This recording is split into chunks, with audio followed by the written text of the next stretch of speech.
Hi friends, and welcome back into my studio. If you are new here, welcome. My name is Tammy Ernest and I'm a long-arm quilter, and here on my channel I like to share customer finishes as well as my own personal projects.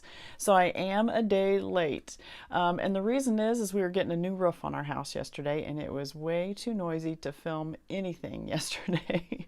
And just as I sat down here this morning, today is Thursday, so just this morning as I sat down to film, I saw a truck pull up outside and saw him put a roof or a ladder up to the roof. So I'm not quite sure what they're doing, because I know everything, all the shingles were on the house late last night. So I'm sure they're just finishing up or checking up stuff on the house. Tomorrow they come to put new metal out on the garage and on our barn. And we also have an Amish build shed, or we call it our cabin, just a small one, and they're re-roofing that. I think all of that is being done tomorrow. So I'm going to try to get this in here this morning. Hopefully there's not too much noise up on the roof. But the reason we're getting a new roof is because last spring we had hailstorm. We were not home when it happened. It was on a Wednesday night. We were at church, and there was a storm that went through even at church. I know, if I'm remembering right, we stopped services and even like hunkered down in the bathrooms because it was a pretty nasty storm. But when we got home that night, as we're pulling in the driveway, I'm like, what is all that stuff piled up by the back door? I'm like, I didn't even think. Walked up to the back door and there was hail this thick. I am not kidding. Now, not that it came down that thick. It had hit the roof and slid down and was piled up by our back door this thick. I was running my fingers through it. It was incredible. And this was like an hour and a half after the storm went through. And it was above freezing. So that thick of hail had lasted for an hour and a half, all piled up. Actually, it was actually into the next day. There was still some piled up by the back door. As I walked around the yard, because it was dark when we got home, then I started walking around the yard with a flashlight, and sure enough, it was everywhere. You know, the grass was sticking up high enough, but when I shined a flashlight, you could see all of it just piled everywhere. So my husband is in the insurance business, knowing that lots of other people had claims that need to be taken care of. We just put ours off until kind of the big rush was there, and we put ours off, and so now ours is being done now. And so I'm here today, though, so glad to be with you. Today I'm going to share some cross stitch that I worked on while I was up in Minnesota, but before I get to that, I wanted to share some of the things that I found when we were on our trip back. So you may remember me mentioning last week on our return trip from Minnesota, visiting baby Evie. She's doing very well. We kind of meandered through Iowa. One of our favorite places to stay is the Millwright Hotel in Amana Colonies, Iowa. It's about halfway. It's almost like perfectly halfway between us and Maggie, and so it's a great stopping off point. Great hotel. I mentioned that last week. But they have lots of shops in there, several antique stores. They do have a quilt store in the Amana Colonies, and I didn't even bring that stuff that I picked up there. I picked up a couple cross-stitch patterns that were on their clearance section while I was in there, but I did visit several antique stores and just wanted to show you some of the things that I found. I didn't buy any big projects. I've got enough projects going on. I just wanted things to be able to decorate with, and kind of thinking about the quilt house and things that I could do there. One of the antique stores that I found had a lot of hardback old quilting books, not just quilting, like needlework in particular. So I picked up some because one of the things I'm doing at the quilt house is creating like a library of just old books. One, because it's an old house, I think it lends itself very well to having old quilt books around, but also because this is history. When we pick up these old books, I know a lot of the methods are out of date, how we do things now with rotary cutters and all of that, but sometimes it's just fun to go back and to see where we started and to kind of read through those. And I feel like some old books are beautiful decorations on a shelf too. So I wanted to share some of those. These are obviously ones that a library was, what I assume was a library was getting rid of them, and so somebody picked them up and then they end up in an antique store. But one of them that I picked up was called Treasury of Cross-Stitch Samplers. How fun is this? This has all different kind of things, everything from baby to fall time to everything, but it's all cross stitch. A lot of these look like they're done on Ada. I think some of these would be very beautiful done on linen. So pretty. Those are all fall type ones. There was some Christmas. There's even a patriotic one, Hooray for the Red, White, and Blue. I think that would be beautiful done on linen. Great big bowl. Just some cute patterns. There was all samplers, and look at the house ones. I just thought they were really fun. I hear them. Just a little bit of hammering. So hopefully it doesn't go on for too long. There was a whole lot of alphabets in the back here. So it's a great reference book, and just I think there's some projects that I could work on if I wanted to, but this will be going into the quilt house, not to be taken. This will be able to be used while you're there, and then maybe you could find one of your own somewhere. This one called Women's Day Book of American Needlework. Now what I noticed right away was the author. Rose Wilder Lane. Now there's not a lot of biography in here about the author. The only hints to it, let me show you. It says, so talking about the book, it's absorbing text on needlework in America from colonial times to the present is by historian Rose Wilder Lane, who cross-stitched her first sampler in the Dakota Territories before the turn of the century. If this is who I think it is, Rose Wilder Lane was the daughter of Laura Ingalls Wilder. This was their only daughter, only surviving daughter. I'd have to go back and read more of the books, but I know Rose was Almanzo and Laura's daughter. She had no children of her own. She was married. She did end up, from what I remember, again, it's been many years since I read those books, moved out to California, I think, is where she finished out her life. But Rose Wilder Lane, so I'm like, I cannot pass this up. This book has all kinds of it's just the American needlework. This has everything from crochet to needlepoint to cross stitch to crewel work. I mean, it just has everything. The front of it has all kinds of, my cover's gonna fall off here. The front of it is embroidery with all the different types of stitches. And there's more in the back. What is this one? Weaving and knitting and crochet and hooking and quilting, then how to quilt. And then applique as well. Just beautiful, beautiful quilts. Patchwork, interesting. And then needlepoint. So I thought that one was a fun one. I picked that one up, and again, that one will be going into the quilt house also. And then this one was very interesting to me. So I picked this up. I've never seen another book in my entire life about fractor. I see lots of cross-stitch pictures or cross-stitch charts that say fractor on them, and I had no idea what it is. So I'm like, I'm buying a book and I'm going to learn about it. So you can see all the designs on the front. So not just cross-stitch. I don't even know if there are cross-stitch pictures in here, but it tells the history of it, and I've not read it, so forgive me.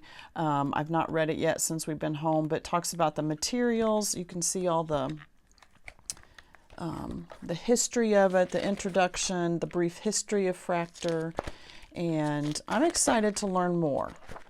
We hear these terms, basic skills, so it looks like I'll tell you more as I learn. I don't know. I'm learning. It looks like calligraphy combined with painting as well. So I'll tell you more, but I hear this, or I see this in cross stitch designs, and I wanted to learn more, so I picked that one up also. Another one, American Needlework 1776 to 1976, with all the big hype about the, do I dare try to say it, sesquicentennial.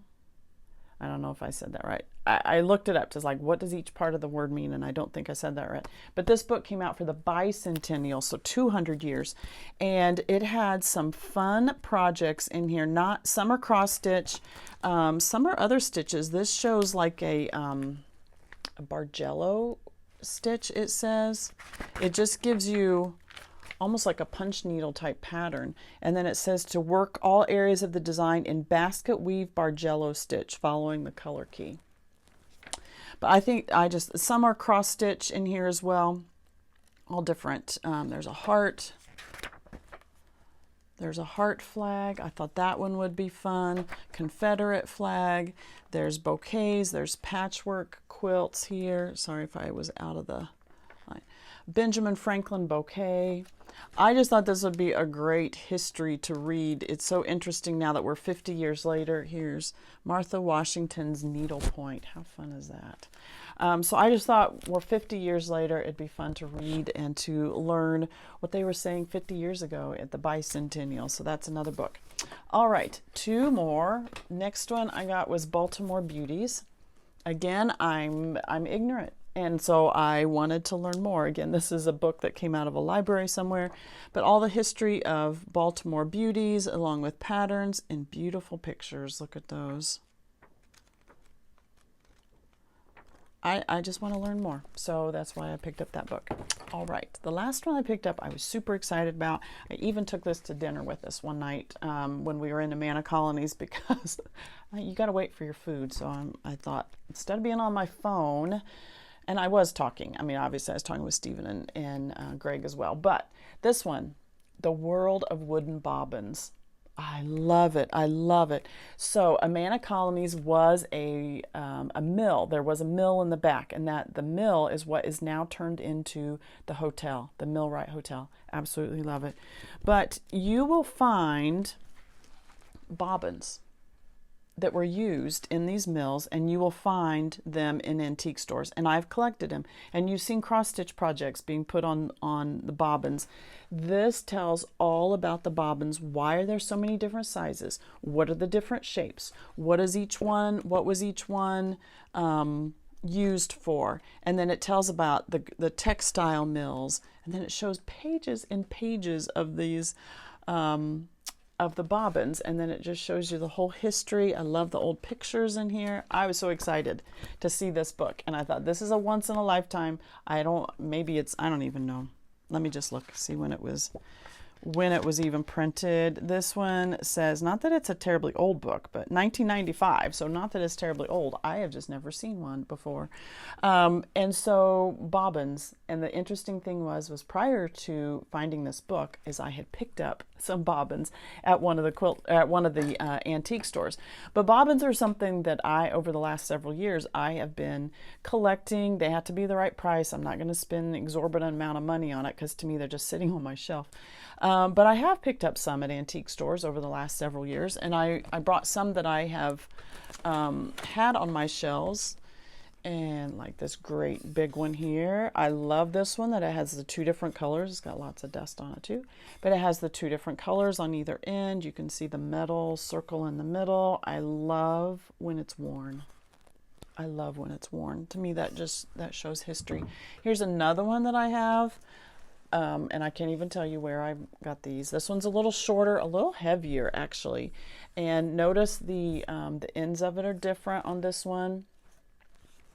And so I'm excited to read in the book to learn more about these. This one has lots of dust on it. A couple years ago when I was doing one of my Lori Holt quilt-alongs, I don't know if it's probably the garden one or My Happy Place, I cut my bias strips and then I just wound them around the bobbin, and these were left, and so I've just left them on there, and it's been up on my shelf. So this bobbin has a wooden base on this end, it's metal on this end, and again it's a little shorter, a little lighter, Very fun. So those are ones that I already had on hand. But then when I was at some of the quilt stores, I found some others. And I don't buy everything. You can find these pretty readily. And it just depends on the price and the color. I like the ones that still have thread on them. And I like them to match my decor. So the reds and the cream and the tan, that's more my decor. Again, I like to find ones that are old. I want something that's been used. I like the history there. So I picked these up, and again, these have different uses than, these are more what look like go through the shuttle thing. Again, I'm showing my ignorance, but all right. And then I picked up these. These were 4 small. Actually, these 3 are very similar. Look how small these are. They have a wooden part on one side, wooden on one side and metal on the other, and these are a lot shorter. So I found those at an antique store. And then look at this one. A little darker, a little more worn. It's very light wood. It has a different end on this one. Very fun. Kind of more rounded at the end of that one. So I picked up those, found those at an antique store. I love decorating with those kind of things. And I also am thinking about at the quilt house, decorating with some of this stuff as well. Some I'll keep here, some I'll use down there. I did pick up probably a month or so ago a huge, 6 foot by 10 foot old wooden, it looks like an old wooden parts compartments. It's got bins, like wooden bins all along it. So 6 rows of them, because it's 6 feet tall, and they're 12-foot bins, 12-inch bins. They're like 12 by 12 boxes. They have got a little edge at the front of them, and each of the edges are numbered, and I want to decorate with things like this. That's a piece that right now I'm thinking is going to go in the great big sewing room, kind of as a statement piece on one wall. It's not there yet, but it's getting there. And so I want to decorate with some sewing related items kind of like that. Another thing that I found is an old children's iron. What I thought was interesting about this one, it's red base, but it has the green handle. I don't know if it was replaced at some point, if that's the way it was. I don't know. The cord's still on it and everything. That's another thing I'd like to do is have like an iron display. I have another children's iron like this. Actually, it's a green one, and it's back right up there. I have 2 small ones like that. I've got other older, just the heavy cast iron type of ones. So I picked up those. If you go to the Amana Colonies, in the very back by the hotel, they have a shop where they sell things that they make in the working mill that they still have. So you can go Monday through Friday, I think it is, you can go into their working mill. Obviously, it's now updated weaving units and all of that, and but they still create blankets, both wool and cotton there, and so they have a little shop there where you can purchase those. I didn't purchase a blanket, although I wanted to, because they had some very beautiful fall colored ones. But I picked up a couple other items there, and these have nothing to do with the mill. I'm sure these are brought in by other crafters in the area, but this was made out of wool, and isn't it just the cutest sheep? I've got my whole long arm space down at the quilt house that I need to decorate, and I just thought the little sheep was so cute. I love it, love it. And then a couple other things. I've actually been decorating with these here at home. I don't know that I'll take these down there. But again, these are just little wool objects. I like to find things that I don't think I would be able to make on my own. And the sheep and these little things are the same. Look at these little pumpkins. So cute. Little wool ones. They had all different colors. They were not super expensive. I will link the shop's website down below. I don't know that they sell this kind of stuff online. You may have to call them. And I don't even know that they have a bulk amount of these, but I just thought they were super cute. But I know online you can purchase the blankets that are made there at the millwork at the mill. And but I just bought some of those. And then I bought these little acorns too. Again, the base is wool. The top is it sure looks like a real acorn. I think it is a real acorn topper, because they're all different. They're all a little different. This one's lost like the little knob. But all the different colors you can see. Again, they had all different colors. I tried to get ones that I like, not so much bright. I like the little more muted colors. Oh, one more thing. Found this in an antique store. This is just, again, fall colors. I was loving the fall colors. So this will be something that I can decorate in that great big shelf down there as well. Just a large thing of string. It's not even yarn. It's like a very thin, but I just thought that was really cute. Really cute. Great. Right. The other thing I wanted to share with you personally today is my cross stitch. When I went up to Maggie's, I did, if you remember me saying, I flew up to be with Maggie for about 10 days after baby was born and help her out as much as I could. And I didn't, she told me, she says, you can bring, I'll set up my sewing machine if you want to bring a project to work on, to piece while you're here. And I thought, I had so much going on, I couldn't even think about what I wanted to take, you know, what I would need to take in order to do that. So I just took cross stitch instead. Cross stitch I can do in the airport if I want to. I can do on the planes sometimes. One flight was smooth enough, I think I could have. The other flight was not. But I don't fly that often, so I actually had a book open on my lap, but I don't even think I got one chapter read in the entire time I was on the airplane, because I love to sit by the window and watch out. And I spent most of my time on the airplane ride looking out the window, so I didn't get any cross stitch done, and I only got not even a chapter read in the book that I had taken. But so I wanted to show you the projects that I did take with me. I kept them, I took them all in one big bag. This bag is by Sherry So Sweet. This is the Jane Austen line. And I will link her shop down below. She is on Etsy. But I did take this bag because it was nice and big. I could put everything in here that I needed. And so I'm just going to pull these out. I took 3 projects. There were 4 in here. I only worked on 3 of them while I was up at Maggie's. This first one, I did not iron anything either. But I'll show you this first one. This first one that I'm going to show you is a stitch along that my Quilt Circle membership has been doing. We're just finishing it up. We're supposed to be done here in October. I think we're supposed to be done now. And I took this one. This is the main thing that I worked on because it was assignment stitching and I was trying to finish it up. I think I showed this to you not too long ago, but I've gotten a lot more done since then.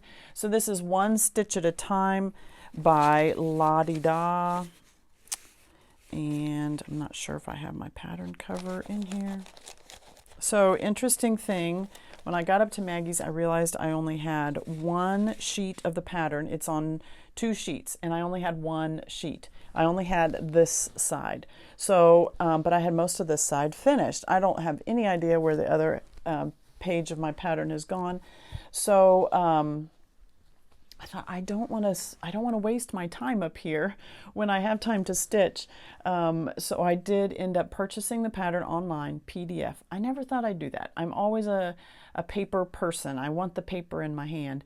But I thought I don't have time. There's no quilt stores around here. I can't get it even shipped here in time. Maybe, but I would lose a good week, you know, by the time it would ship to me up at Maggie's. So I just ordered the PDF and had it on my computer. I loved it. I loved it. I could blow up the picture. It was much easier for me to count. I could even, blow up the picture so it was like on the area that I was working on. I didn't have this whole big piece of paper. So I really liked working from a PDF. And I don't know that I'll do that all the time, but it was really a great saver for me while I was up there, and I did enjoy it. So I don't even know where I was last time when I showed you this piece, but last night I just about got the border done here on the bottom. I've done all of these flowers, but last night while watching my Cincinnati Reds get beat, I was working on this. That's why I have bags under my eyes today, because I stayed up way too late last night.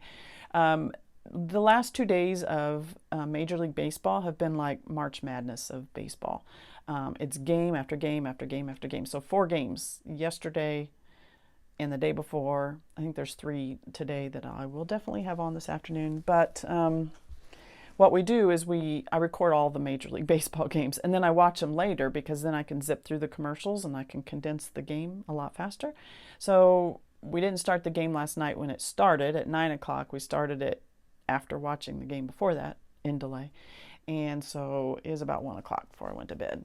So that's why I look the way I do today. But while I was sitting watching the game last night, I almost finished this bottom border. There's 2 rows of that's caper across the bottom.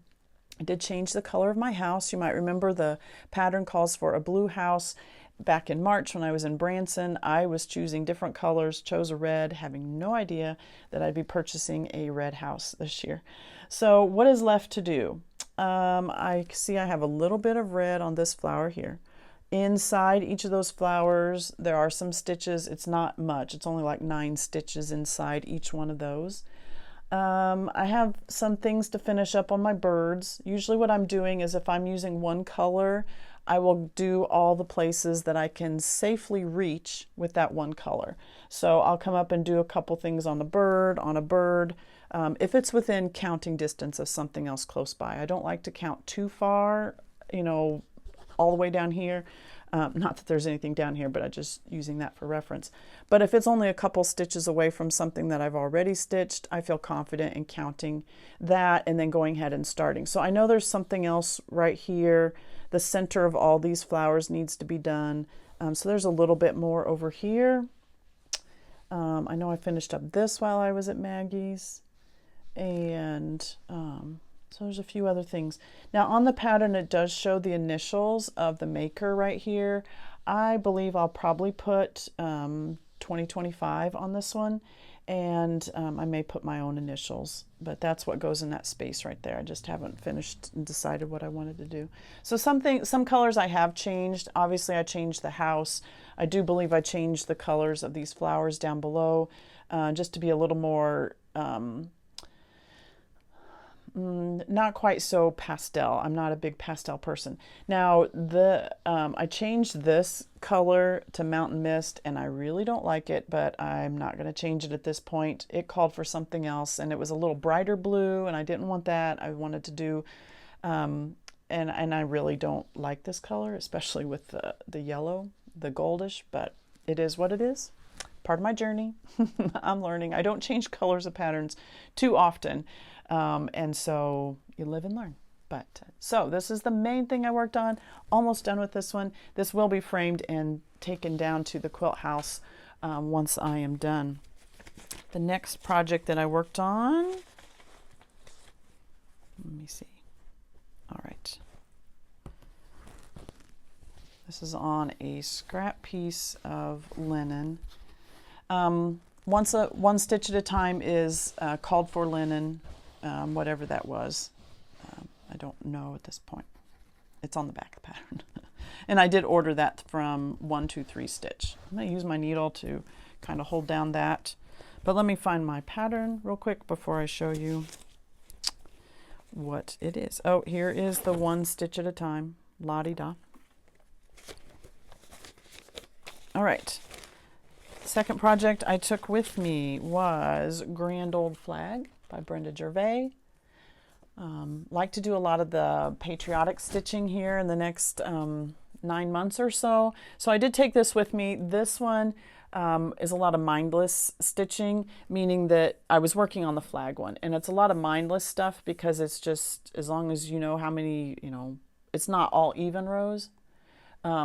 So there's 2 or 3 spaces and you drop down, but then it's just stitching all the way across. So I like some projects like that when, if I'm sitting talking with somebody or if I'm on the plane and can't, count very well, then I've got some stitching that I can just do very easily. So I did the flag one. And again, I'm almost done. Sorry, this linen, this is a scrap piece of linen from something else. And so that's why that part's cut off. And but I've got enough of this linen that I thought I could do all 3 of those pillows on this linen. So here is the flag. Got all of the stripes done and the star done. I just need to do the house in the middle. Again, I did change some colors.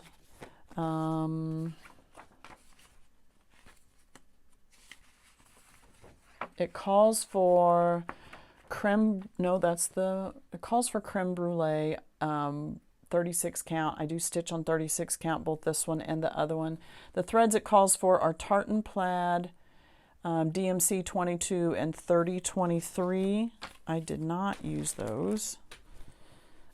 The problem with having all of your projects in one bag is all of the threads are together in here as well. I should have pulled this out ahead of time instead of boring you with it right now. But all right, let me show you what I used. These are the threads that I used. I have Blacksmith Blue, and I have Liberty. And then it does have some little bit of white on the roof of the house.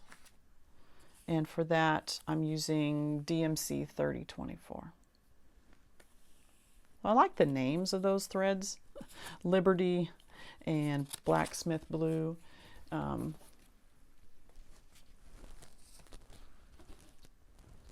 those are the three. I don't know that that one's going to show up on the house. And now I can't find, oh, there it is.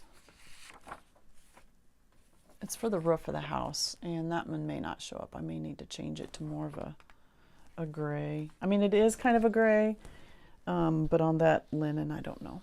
It may not show up with one thread. So, Grand Old Flag, Brenda Gervais. I worked on that one.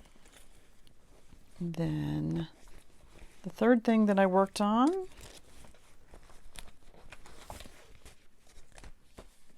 took all these with me. This pattern. Oh man, this is about a 10-page pattern. It's humongous. I've been working on Summer Moon. I love the idea. I heard this somewhere else. I love the idea of stitching every month when there's a full moon, like the day before, day of, and then the day after. I like that idea. Been working on Summer Moon. I know we've moved into autumn here, but I don't believe there's an autumn moon pattern out yet. I love this one. I love the big red house on this one, or it almost looks like a schoolhouse to me. I just love this building. Now, again, I'm not a big rabbit fan, so I don't believe I will stitch the rabbit down here. I will just fill in with the house up there. Here I'm thinking I'm going to do more of those look like poppies to me, so I'll probably take the rabbit out, the hare, if it's a hare, I don't know, and fill in with more of those poppy flowers there. I like that better. I love the flag in front of the moon, and let me show you where I've gotten with this. This one I'm doing all called for threads. I haven't changed anything.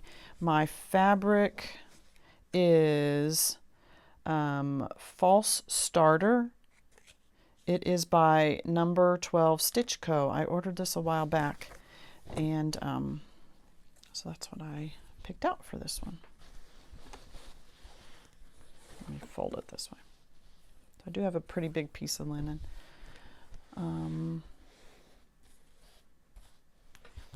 Okay.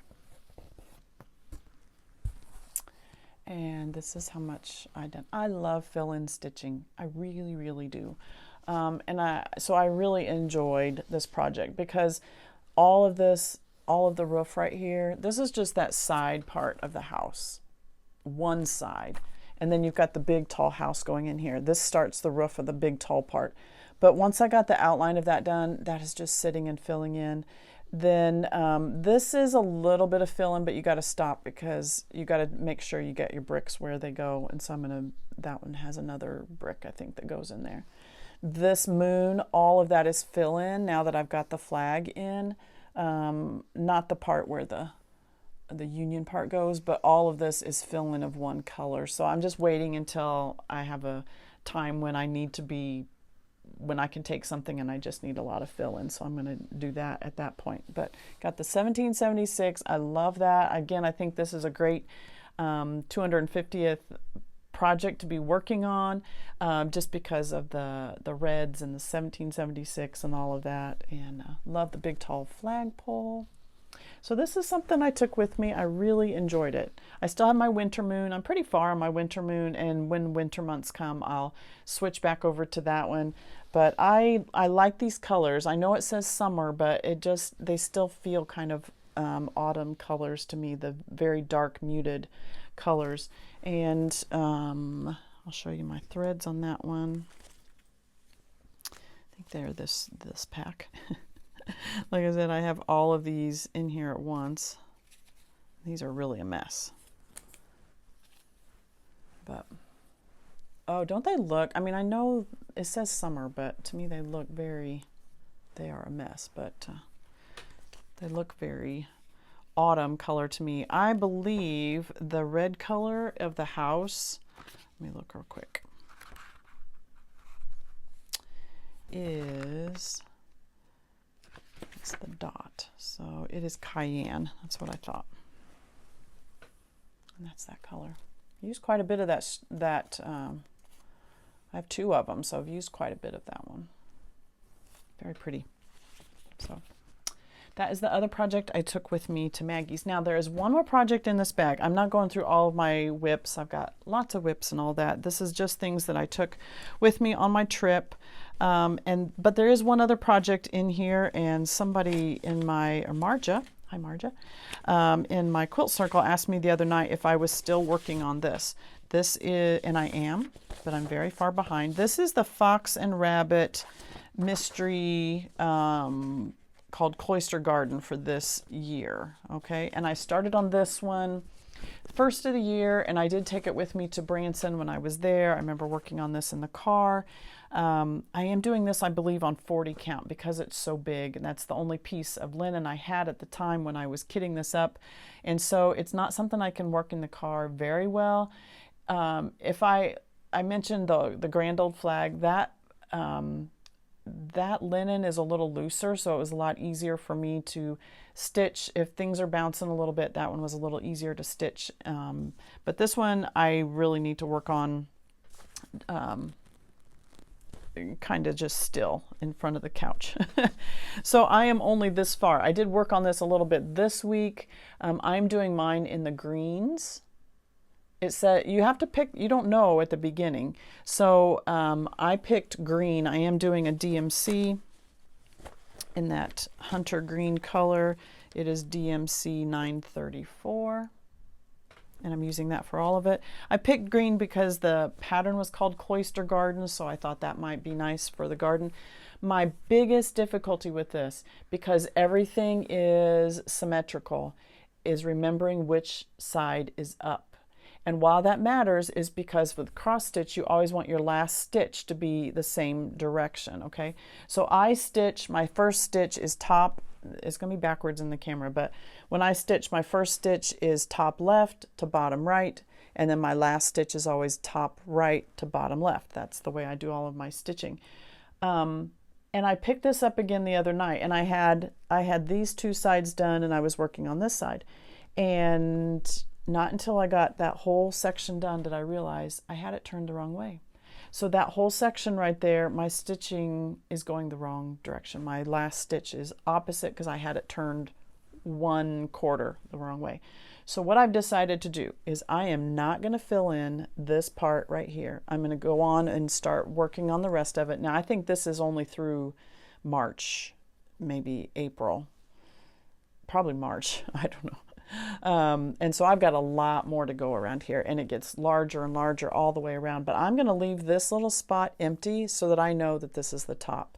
So this is the top of my fabric or my linen, and I always know that my last stitch is going to be top right to bottom left when I'm stitching. But beautiful. This is a lot of counting, but because everything's repeated in quadrants, everything here is the same here, it kind of gets repetitive, and you can kind of get on a roll there. Very pretty. So that is housed in this bag as well. Since I've been home, I have left these all in the same bag, and just when I sit down in the evening, I pull out whichever project I want to work on at the time. I may start separating them out into different project bags, but right now it's been very easy just to pick it up and grab it. I do take cross stitch if I know we're going to be going somewhere. Sometimes I'll even take it to church with me, not that I work on it during church, but because my husband has some things to do after church sometimes I just like to have it in the car with me in case you get stopped. You just never know when you may get stopped, so, and need to work on something. So that's my short little floss tube. I'm not going to pull out all my whips and all of that kind of stuff. I do have some plans. My Quilt Circle membership is starting some patriotic stitching here in October for the 250th. We're going to be working on some smaller projects through the next 9 months instead of doing one major one. But I've also got all these other little bits going on. So quilt house renovations are going well. We're waiting on one last major thing to be done, and that's a new heating and air unit going in the back. I will not be moving my quilt machines until that gets put in because I don't want to be around when that mess is going on. So I'm going to stay here, continue my quilting until that gets put in. I think that's scheduled for next week. Once that is done, that's our last major deal.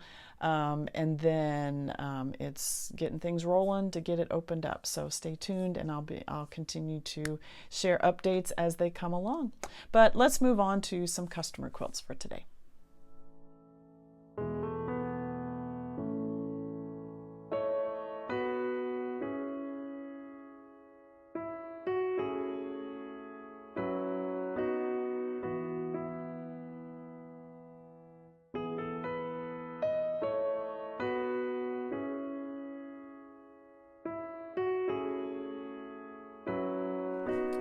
This is Sharon's quilt, and it is called Midnight Rose in Bloom. So you may recognize the pattern as this Rose in Bloom, which is done by Lella Boutique, which is Vanessa Gortzen. And this is a booklet. It is run as a block of the month. So again, if you have a small group or a guild that is looking for a block of the month, this would be a great one. It gives all the fabric requirements. It does have a pieced backing on it as well, and I'll show you that in just a second. Here's what the pieced backing looks like down here. And then there's a picture of the whole quilt. Now the pattern that you're seeing, this line of fabric is this is the Love Note fabric by Lella Boutique. Now Sharon, instead of the Love Note, she has used the Hey Boo line, which is also by Lella Boutique. So some fall type prints. They are pinks and oranges for your pumpkins and your blacks, your grays, some purpley pinks in there as well. But it's the same pattern as done in the softer pastel way, but then done in the Halloween type of fabrics. There are some, you've got your pumpkins with some flowers. There also are some of the black prints do say boo on them. There are, right here you can see the ghosts, the goblins. That is done in the pink and the purple and the green. The green is kind of a limey green.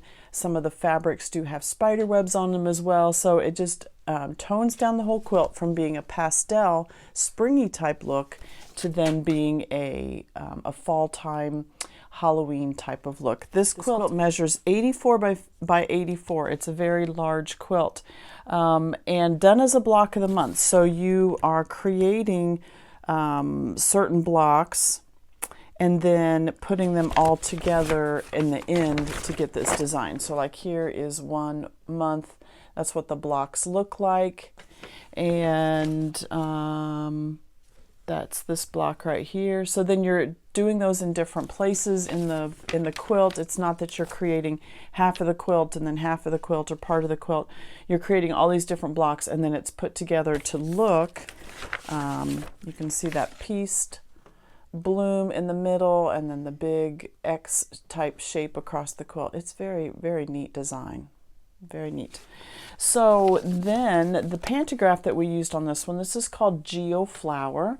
And let me pull this in closer so you can see. All right, so Geo Flower does stitch out in lines.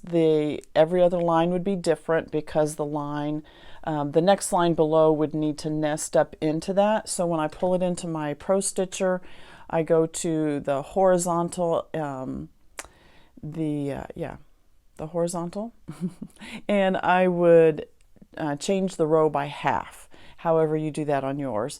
Mine has a button that all I do is have to push row. On the row part, I push half, and it automatically lines it up so that it's halfway between, the second row is halfway between the first row there. So every other line is different. So A, B, like that. So just be sure if you're restarting the next day that you start on the right row, otherwise your stitches will cross over. So Geoflower is a 4-petaled flower. It does kind of a loop shape, but they're pointed at the ends. You can see that. And then it does a little bit of echo to get to the next one, stitches out in a straight line, and then the next row below that would nest up into there, the same shape, but it does nest up into there. I do not make mine touch. So you could change this design if you wanted to have these come all the way up and touch into the line above it. You could try that. I think it'd be super, super fussy, and it's not quite what something I wanted to do, is to close it up that much. So, but by leaving this spacing here, you get a nice design anyway. And there's no really need to close that all the way up. It's a very nice design. So for this one, I did use the Omni Light Gray thread. I auditioned a white color. Cream wouldn't have matched because these are white background fabrics. And I looked at white, but then the tone of the quilt it's midnight. I mean, that's the name of the quilt, Midnight in Bloom. And so you have your Halloween feel, and I felt that the white didn't go with the theme, the tone of the quilt. So I went with the light gray. Now you're going to notice it a little bit more on the white fabrics here, but even on the white fabrics, we have greens and purples, pinks, and we have the melon color of the orange pumpkins. And so I think the gray blends very nicely with those colors. It's a very, it's a neutral that goes well with those colors. And then on the other busier, darker fabrics, the gray color blends right in and it's not noticeable at all. So this one is about 3 inches tall is what I made that Geoflower design right there. And I really like that one. Let me flip this over so you can see the backing. All right, the pieced backing has a panel, not a panel, they're piece blocks all the way down the middle. You have the same fabric on the left and the right, and then the piece blocks here are kind of a smaller version of the great big bloom that is on the very front. So done in one fabric with a cornerstone in the middle. This is actually 4 different blocks, easy corner triangles to create that shape. The center part of each one has a different colored triangle on there. Again, just an easy corner triangle, and then it creates that. These are nice big blocks. I mean, they're probably measured 10 inches is what it looks like. You have some white sashing down either side. This white is a tone on tone. It's not the same one that's on the front. This one doesn't have the other colors in it. It is just a tone on the tone. And then at the end of either line, again, this is a hint towards what's on the front. And I did try to center this. So I measured my quilt backing compared to my quilt top. And then because this same green is at the very top, you can just see the little bit of a point up there. And so I did try to center that on the backing fabric. So you have that same thing that is done in the pastel way. And so this pattern will work for either one. So and they have it side to side. I did it up and down. And that's just the way it's pictured, you know, so you can see the whole thing. And it would have worked the other way too. And this, if you're going to do it that way, and this quilt, you know, look at the front. Again, let me show you. This quilt, no matter which way you turn it, it's going to look the same. So if Sharon wants it on her bed or whatever, and she wants the stripe horizontal, it'll still work that way. I did load it with the vertical seam this way. I felt like it was a little easier to center side to side the quilt top on this way, side to side. And then I could just measure down where I wanted to start at the very top. If you did it the other way, you would need to measure your quilt backing and do it this way and measure down. That would have worked too. It really would have worked as well. And then you would have horizontal seams The pantograph would look a little different because the lines go this way. It's still the same design, except the connection lines are running this direction, just where they connect into each other. So it's really the same design running the other way. Just the connection lines would be running down. I don't know if that made any sense at all, but that's the piece backing. So this is Sharon's Midnight Rose in Bloom, and it uses this pattern by Vanessa Gortson.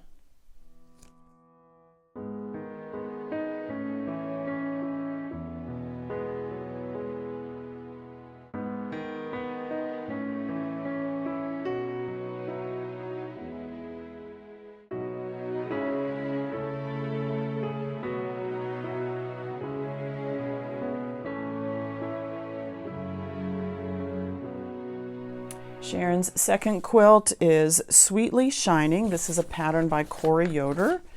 And the pattern cover uses the Canning Day fabric by Corey. So it's a little lighter in tone, but very, very pretty. And then Sharon has used the Callie & Co. line. This pattern is fat eighth friendly, so you can use 12 fat eighths. Obviously, you can use fat quarters as well. You can make two if you use 12 fat quarters instead. This does require 4 yards of the white background fabric. This is a tone-on-tone. It's not a solid white. It has little polka dots in it. And then it uses 1 2/3 yard of the light gray fabric. Now on the pattern it shows the light gray, then with the colored blocks. And Sharon has used the darker gray in the Callie & Co. line. So you can see you've got lines of the stars that are in the darker, and then they go down, and then in between. So it's set on a grid, but in between the darker gray, you have a different block that is then done in the colors, and that is what's using the fat eighths. So whatever your solid color is, not solid, but your main color of the quilt, this is whites and gray, and then you're adding in those colors in between. So a pinwheel block, a flying geese unit. Both of these are flying geese unit. They're just flip-flopped. So this one has the white background with the pink, and then this one has the pink background with the white squares on either side. And then how you're orienting those, the flying geese are flying opposite each other. And then that's your block on the outside. So pinwheel, 2 flying geese units. The star blocks are half square triangles. Actually, all of them are. No, this outside edge is a flying geese unit here. So pinwheel block, you can make this same thing using actually it's not even a flying geese unit, this is a square. And it's just easy corner triangles on the one side of it. And then you have a square and a square block. So a star block, square, or square and a square, star, with a pinwheel in the middle. And then this block here, very pretty. This quilt measures 64 by 69 is what Sharon's says. There are some larger borders on the pattern than what Sharon used. If you do it as the way the pattern says, it's 56 by 72. So Sharon's just changed up the size of her borders a little bit there. So Sweetly Shining, this uses the Callie & Co. line. The backing fabric is also from that Callie & Co. line. It's a multicolored floral print, very pretty. So for the pantograph on this one, I used Siren, S-I-R-E-N. Siren has some very tight swirls, and then it's kind of an elongated shape here. So again, let me pull this in so you can see. So an elongated shape, kind of an S shape at the top and the bottom. It has very tight swirls. And then it's kind of expanded in the middle, kind of puffy in the middle. To me, it gives it kind of a swirly, lacy look. I wanted to go with something softer on this. There was lots of straight lines, a lot of sharp edges on this, but the fabrics were floral. So didn't really want a floral on top. I didn't like any that I auditioned. Sharon asked me to do whatever I wanted on this one. Said she trusted my judgment. So I wanted to do something softer because the fabrics were softer, but I didn't really like anything, any florals that I was looking at. So Siren And I did shrink this down. I've done this on some other quilts where I've made it much larger. This one would be one that you could make it much larger, and on the inside you would have some big open spaces. Your top and your bottom would be still kind of tight because of the spiral. It does have some echoing around that open inner part, around some of the spirals. It's a little more elongated, so not just tight circles here and here. The circles are kind of at the top and the bottom and kind of elongated in the middle. Did use the Omni natural white thread. The backing fabric, background fabric is the white, so the white kept this really bright and fresh. And again, the tone of this quilt is much brighter. Even though we have some dark grays, the other colors are bright, they're lighter, they're more summery feel, so I didn't want to use the gray like I did on the Midnight in Bloom one, which was more of a fall, darker nighttime feel to the fabrics and just the tone of that quilt. This one felt more springy, more summery, I guess I want to say, brighter colors. And so then going with the white background, or the white thread, I have a lot of white background on this one, not near as much darker as I did on the last quilt. So using the white thread on this one blends nicely with everything. Even the prints, even the colored prints, the design on those colored prints are white. So the white thread really blends nicely with those as well. So some of these fabrics, you have floral ones, you have some polka dot ones. Most of them are floral, different sizes. Some of them have colors on them. Like this one, it has some green and some lighter pink on it. This pink has some blues on it. Others of them are just two colors, like the gray and the white, or that one has the pink and the white. There is a purple one up here as well. So nice, fun, bright colors, feel very summer. That's the Callie & Co line, and that is Sharon's quilt. Very nice.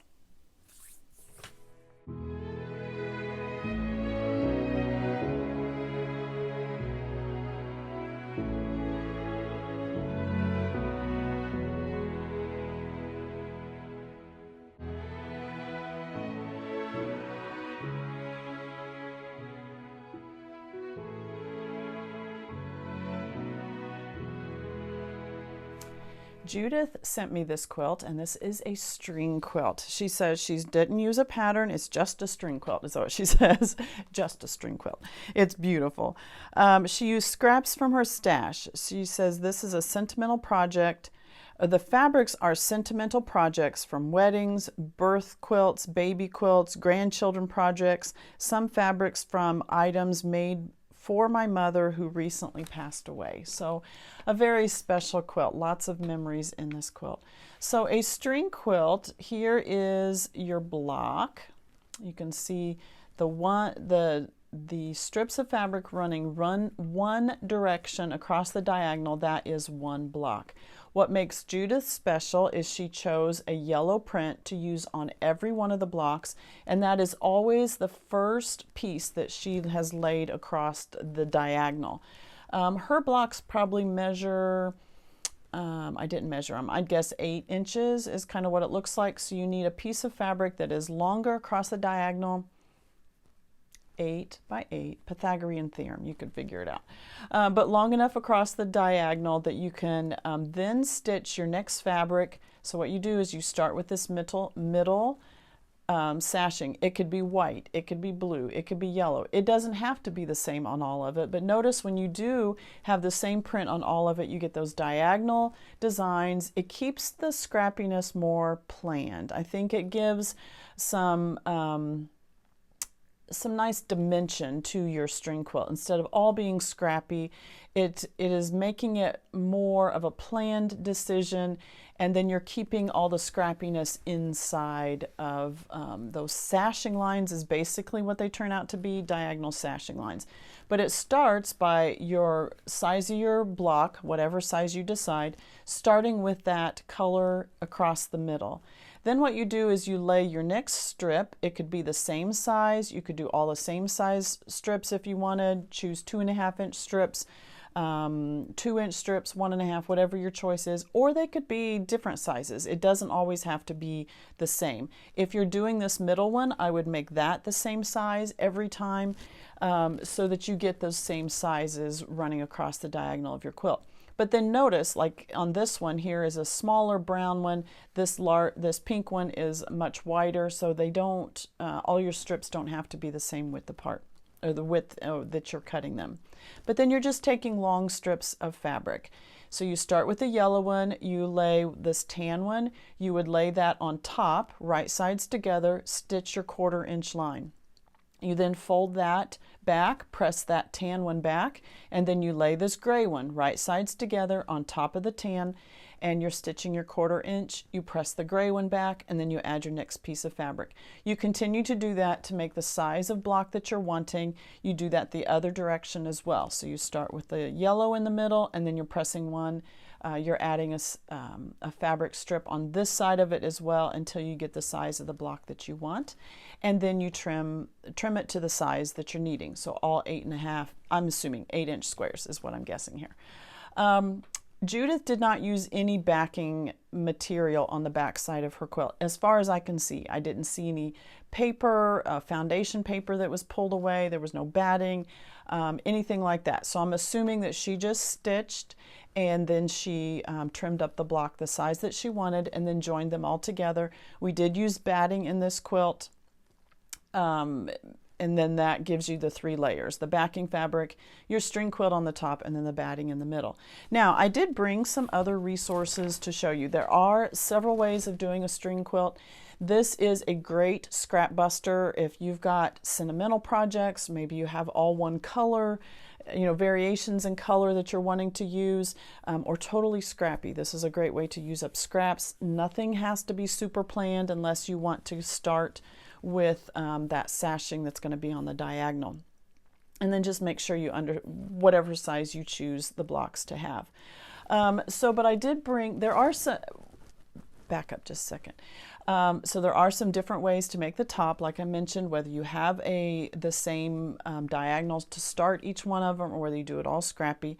The other difference that I've seen is in what, if you're using any sort of backing to then build your string quilt on. So I did bring a project that I had started quite a while ago. I had separated, I was thinking of doing a string quilt all with the blocks, like a red block, a yellow block, a blue block. I don't know if it's going to work out. This is about all the farther I got with it. I do have a lot of strips cut, but what I started with this one is to start with a piece of batting. I have lots of extra batting scraps laying around. So again, I think I chose, this may be a 10-inch square. And then I started again in the middle. You choose a diagonal, you choose a strip of fabric that will fit across the diagonal of your quilt first. And I stitched that once, so I laid right side on the piece of batting and I stitched a 1/4 inch on that first just one line. And then I folded, pressed that back, and then I started doing it down either side. So I'm starting with the piece of batting on the back. Notice this piece got flipped over and got sewn into there. Accidents happen. So I have a base material that I'm using and it's just batting scraps. Now I've done a couple quilts, long arm them where people had the batting on the back. This is a pretty thin batting, so I might even add another piece of batting if I was making this into a full quilt. Personal decision, whether you add another layer of batting or not. This one has some batting in here already, so I don't think it's a necessity that you need to put an extra piece, a bigger piece in there. That would be totally up to you. But then notice that all I need to do now, all of my strips go outside the edge of that batting, and so now I would just trim off those scraps so that they meet the same, trim them off so that they're flush with the edge of this. Now, Lori Holt does hers a little different. If you have her Scrappiness is Happiness book, or if you have watched her YouTube channel where she talked about string quilts, before she ever put out this book, she was doing a whole series of use your stash quilts. And so she did, one of her videos several years ago was just on string quilts, but then she put all of those tutorials together into one book called Scrappiness is Happiness. She does talk about her Scrappy Strings block, and I don't know if there's a separate picture of it that I can show you. Here it is. All right. So here's what hers looks like. Now in hers, she uses various widths of fabric to create the string block. She does not use the same fabric across the diagonal for everyone. This is totally scrappy. But notice when you use, I don't know how well you can see it in the picture there, but when you use those varying width sizes, then it gives even more of a scrappy look, I think, by doing that. But a lot of fun. It almost looks like picture frames is kind of what it looks like. But totally scrappy. Now, what I mean by Lori Holt doing it differently is she uses her sew-in interfacing, and this is how, this one is 3 yards, so 20 inches by 108. I think now you can even buy it in sheets. You may be able to buy it like in 10-inch squares. But this is the what I have. So Lori Holt's interfacing is what she uses for all of her applique quilts. If you've ever done her applique method, where you draw around your template straight onto this interfacing. You then sew this interfacing to the front side of your fabric, right on the lines that you have drawn on here on the interfacing. You then slit the backing, the interfacing, and then you flip that around so that you get perfect edges. All of your fraying edges are all tucked inside the applique, and that's how she uses her foundation, not foundation paper. You can use foundation. We'll talk about that in just a second. But this is her sew-in interfacing. This is not fusible. This is meant to be sewn. How she uses it for her applique shapes, but then she also does it for her string quilt. So she will cut her square, whatever size you want, 8 inches, 10 inches. This comes 20 inches, so you could cut it in half and do 2 10-inch squares and use up it, or you could do it any dimensions. I would do it where you're using this in the best way. It's 20 inches wide, so 2 10-inch squares makes the best sense to me. If you buy the squares, then you could do it that size. But then, just like I did it for the batting, you're doing that with the interfacing. This is a little lighter weight than your interfacing, but it's the advantage of using this is that your blocks are not going to be distorted. This doesn't stretch super easy, so it's going to be it's going to keep your block nice and straight. Batting can tend to stretch a little bit, especially as you're sewing on the diagonal. It can pull it. I don't think mine really did. It still looks pretty square to me, but that's the advantage of using something on the back, either interfacing or batting. You can also do foundation paper.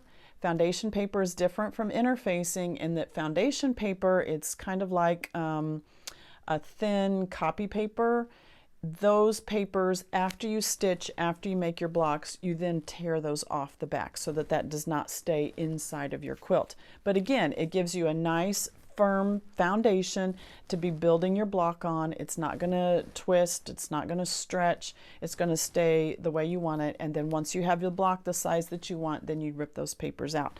So lots of choices, whether it's the sew-in interfacing, whether it's foundation paper, whether it's batting, or whether it's nothing, which is what I believe Judith did. From what I can tell on the back, there was nothing that gave me the indication that there was anything that she tore away or took off the backing.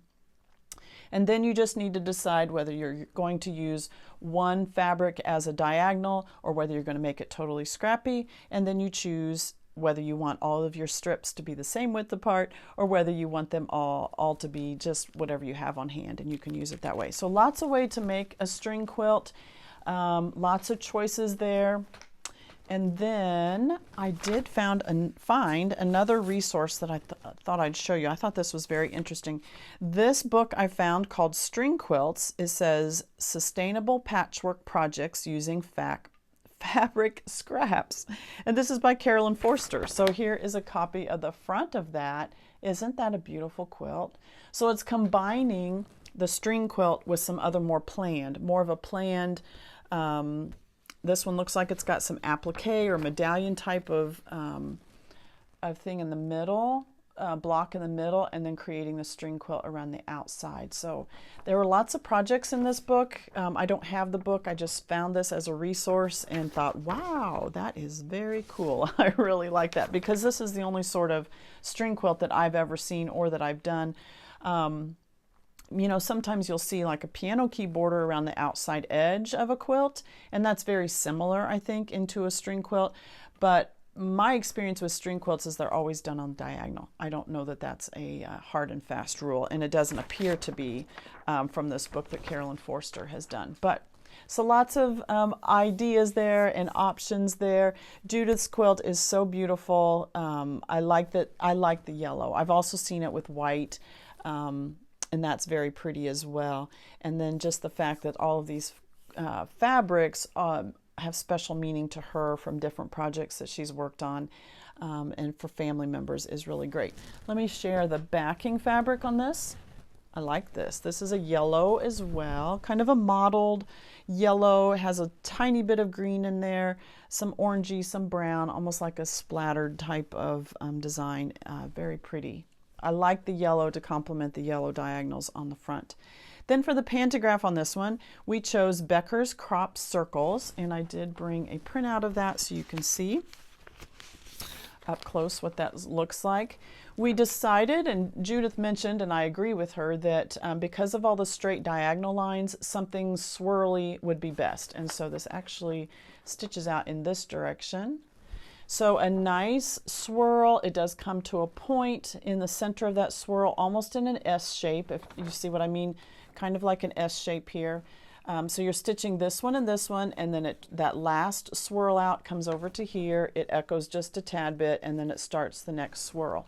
So notice that the second swirl is just a tad bit lower, and that again gives you the option of being able to nest the rows very nicely.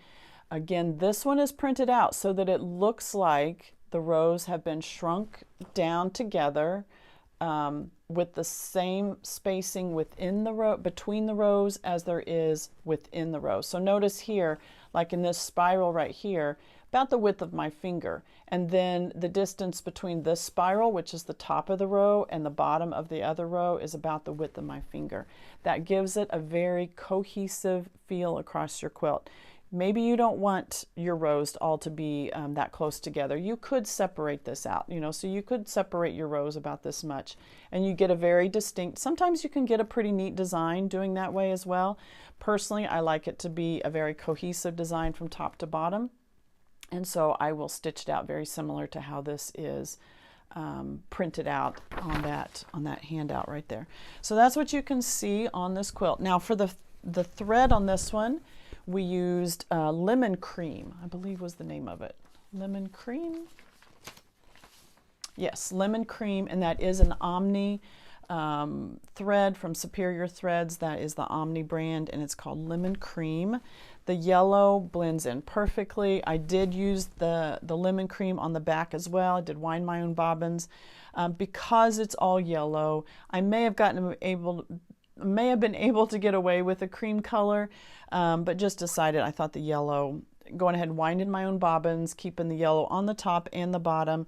The fabric on the back is yellow, and then we have that nice yellow diagonal on the front, and it just blends perfectly. Looks really, really good. The size of this, one top of that Becker's circle, let me see how it compares. Very similar. My stitching may be just a tad bit taller than that. Sometimes when you print it out, it doesn't, it's not like it shows you the size that it pulls into Pro Stitch, or it's kind of just trying to give you a picture within this box so that you can see what the stitch path is for one row and see how it nests up with the other rows. So don't go by this as how big it is when you pull it into your program. That's not necessarily so. They're just trying to be able to give you a nice indication of how the pattern will look, whether it's larger or smaller, but within this space you'll be able to see where the stitch path is and how the rows nest together. So I do believe my stitching is a little bit bigger, and again, I just judge that on how big the blocks are, you know, how much of a swirl I want in here. I tried to make the swirl so it's not fitting within one strip of fabric, but kind of crossing over several fabrics, or at least two, so that you get a nice cohesive design as well. So all the yellow, isn't that pretty? So beautiful. Judith, you did a wonderful job. I think this is going to be a very memorable quilt for a very long time.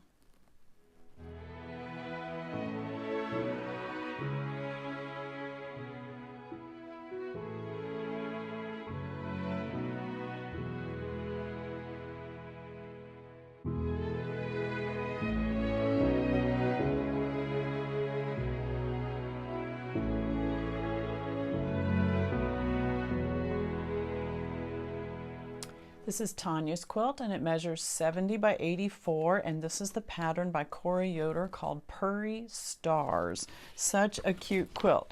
Tonya used the fabric line Callie & Co., which is always also a Yoder fabric line, as well as the pattern. And here is a copy of the front of the pattern. Now the pattern shows it in more of a fall type of theme, and it says the fabrics used are from the Coriander Colors collection. So just a little bit more of a fall theme on the pattern front, but I love the Callie & Co. on there. It gives it much more of a springy type of look. The pattern does call for, it says a ½ yard each of 4 different prints, and a ½ yard, 2 blocks will be made from each of these prints. So that means that a ¼ yard, to me, that means that a ¼ yard would make each cat. So in the pattern itself, you're using a ½ yard of 4 different ones to make 2 matching blocks. So you'd be making 8 cats, each 2, a fabric would make 2 of those cats. And then it says 2/3 of yards of each of 4 different prints, and that will make 3 cats. 3 blocks will be made from each of these prints. So that would make a total of 12, and then you're making 8, so that would be 20. So it must be a 5 by 4 grid. So we're making 20 quilts. So if it says a ½ yard for each of 4 different prints, and that makes 2 cat blocks, I would assume that it would make a ¼ yard would make. Now I don't know if that's a fat quarter or if that's an actual ¼ yard of fabric. You'll have to get the pattern to check that out. I don't know that for sure. I'm just reading what's on the back. 5 yards of background fabric for the blocks, the sashing, and the border. And for that, Tonya has used a white on white, I assume is from that Callie & Co. line as well. So you're using it for the cat blocks themselves, you're using it for the sashing here, and also there's a white border all the way around the edge. 1 1/4 yards green fabric for the sashing, and notice the sashing on the pattern front, that is done in the green. And then Tonya did hers in the pink colorway. So here is the block itself, right here. Just a little bit around the edge of the cat. The ears are part of the block. The piece above that is not. The tail obviously is part of it. So that is the block itself. Notice the nice star in the middle of each cat. You could do this, you could make every cat the same color, 2 of each. The way that Tonya has done it, only a couple of the prints are repeated. This red back here, that is repeated in 1. The pink up there is repeated in 1. But even though they're the same colors, like blue and blue and blue and blue, they're different fabrics. They're not all the same. Some of the same prints, like this brownish black one here is the same print as the pink one up there. Down here, some of the same prints but in different colorways. So I'm assuming maybe she used a fat quarter bundle or something like that to do this. And then obviously your yardage would need to be done for the sashing. Now the sashing is made in 3 strips, so you have the white, you have the colored, and then you have a white. That's 1 piece of sashing. The cornerstone blocks are 9 patch blocks. You can see that right here. Those are 9 patch blocks, and it makes a beautiful block there when with that intersection of the sashing pieces and the cornerstone blocks. It makes a very nice frame, a cute frame around each one of those cats. And then the border around the outside edge, about a 3-inch border or something like that. Just a white border, nice place to rest your eye before then you go on to the binding fabric there. So like I said, her quilt measures 70 by 84, the Callie & Co. fabric line, and now let's talk about the pantograph. The pantograph on this one is Chantilly lace, and just a beautiful choice for this quilt. So Chantilly lace. See if I can show you this one. Kind of like iron scroll work. So it has a swirl here and then 3 big loops, a swirl, a small swirl here, and then those same 3 loops on the bottom. So it's the same motif here as here. It's just mirrored. Top and bottom, top and bottom. Well, then what that does is that the row above it and below it nest in very nicely. Shrink the rows down so all of that nest in very nicely. Again, I like to keep the spacing between the rows very similar to the spacing within the rows. So notice the kind of spacing that's here in between the loops. Then I shrink down my rows so that the spacing between those rows is very similar spacing. So no fussy points to match up with this one. A very flowy, nice design, a very classy kind of look, and I think also kind of gives just, you know, I kind of picture with cat quilts, I kind of picture that ball of yarn with the yarn just kind of swirling all around. And this kind of gives that same effect, but in a much more controlled way, in a very pretty way. And now the Omni Natural White thread is what I used on this one. Very pretty. Very pretty pantograph. I made this one probably, one size of the motif is probably about 3 inches, but you have one here and one here. So the size of the design may be 6 inches or 5 inches or something like that, because there may be a little bit of overlap here in the middle. But about 3 inches for one side of the design. It's stitching both of those out at in the same pass, so almost in a zigzag fashion, and then your next row would come up underneath that. Here is the background fabric, or the backing fabric that Tonya used. This is part of that Callie & Co line as well.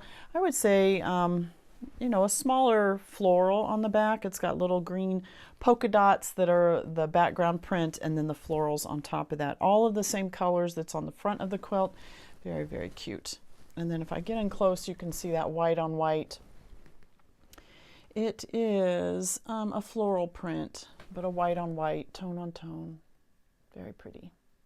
The same kind of flowers that are on the back. There's a couple different flowers on the back. They're not all the same, but very, very cute. So cute. You could make this in a fall theme, in a summer theme. You could make it to fit the colors of your living room if you want all of the same cats to be on that. So your favorite cat lover would love this quilt. You did a great job, Tonya. Thank you for joining me today. I know that was very long and winded, so I appreciate you sticking with me. I hope you found something that is an inspiration for you. Beautiful customer quilts. I just love being a part of your history and what you're creating. If you are in need of long arm quilting services, my information is down below. You can print out the long arm prep instructions, and order form gives you all the information you need there. Now on that, it does give a P.O. box, and I am keeping that P.O. box even when I move my business to the quilt house. I will be keeping that P.O. box, so no worries there. Everything on that sheet is good information, so that's everything you need to know in order to get a quilt to me. So I will be back here next week, because every quilt is worth finishing. We'll see you then.